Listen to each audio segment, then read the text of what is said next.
Hi, this is Keir from Shopify. In this screencast, we're going to have a look at layout files.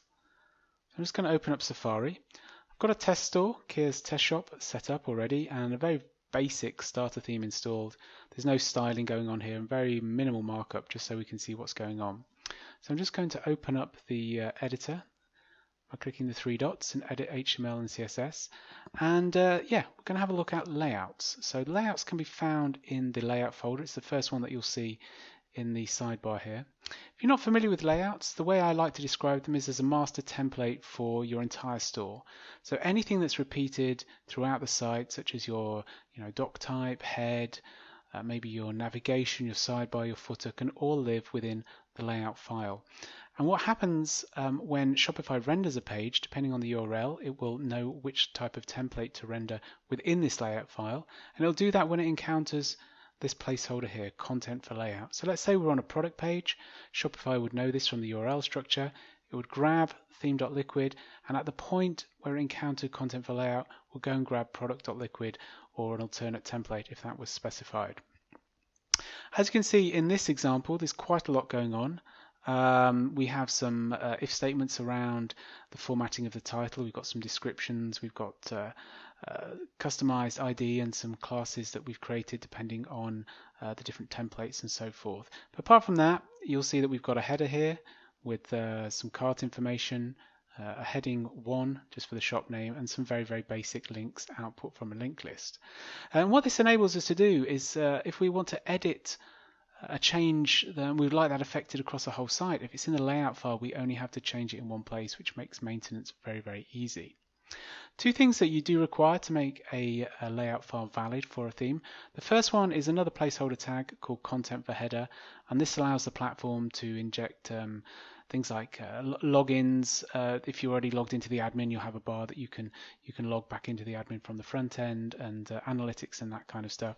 And as I said earlier, the second one is content for layout. This allows you to position provide the space there for the templates from the templates folder to be injected. But what if you wanted a different page, a page that wouldn't necessarily adhere to the markup that you've got within the main layout, theme.liquid? Well, you can actually create an alternate layout file in a similar way as you can an alternate template. If you're in the admin here, it's very, very simple to do. You can just go add a new layout, and we can create it from one that we've already got. We've only got one, which is the default theme, so we will call this alternate, and we will create it. So at this point it will be identical in nature, but let's say we don't want, for whatever reason, the navigation and the header to be included in this one. So we're just going to take those out. Now, once we click save, nothing really is going to happen. We actually need to specify that this alternate layout file be applied to a particular page. So let's have a look at product.liquid. Now, in order for us to specify that this particular layout file is applied as opposed to the default, all we need to do is open up some Liquid code and then type the name of the alternate layout file without the .liquid extension. Okay, so I'm just going to save that. Now, I'm just going to open up the store here in the little editor. As you can see, this is just the home page, very, very little going on. So I'm just going to go to the catalog and going to have a look at the Big Breakfast Special. Now you can see here that none of that site furniture that I mentioned has actually been rendered, and that's because the alternate layout file has been applied. So we don't actually have a way to get back to the home page, but I'll just use my mouse to do that. And if we browse around the site, you'll see that everything else has the default applied. And if we go back to that, you'll notice that that particular one doesn't. So that's how easy it is to apply an alternate layout file. Now you could also specify, and there may be occasions when you would want to do this, that no layout file is applied. Let's say for whatever reason you were rendering your collection to JSON, and you can do that in Liquid, but obviously that's not going to be very useful to you if you've got all the wrappings of a layout file in there as well. So in order to have nothing applied in terms of layout to a particular template, you can just type layout none. So let's have a look again and go to the catalog, and if you inspected the code there, you would find that that would literally just be plain markup. In actual fact, let's go and do that. Let's go to the store, let's go to the catalog, Big Breakfast Special.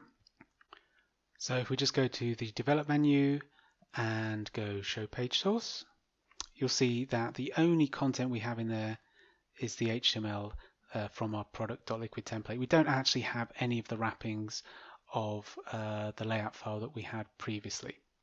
So that's layouts in a nutshell. Very, very easy to use, really powerful, give you lots and lots of flexibility. A use case often that you may come across for an alternate layout file would be something like a splash page for a particular product or a promo, where the markup that you have for your main theme.liquid just isn't suitable. You want to take a lot out and you would end up hiding things in CSS, which really isn't the best way forward. So yeah, you can use these in a variety of ways, and they're very, very easy to do. If you are using an editor, of course, it's just a case of creating that file within the editor, giving it the appropriate title, and then synchronizing it with your store. I hope you found that useful. Thanks for listening.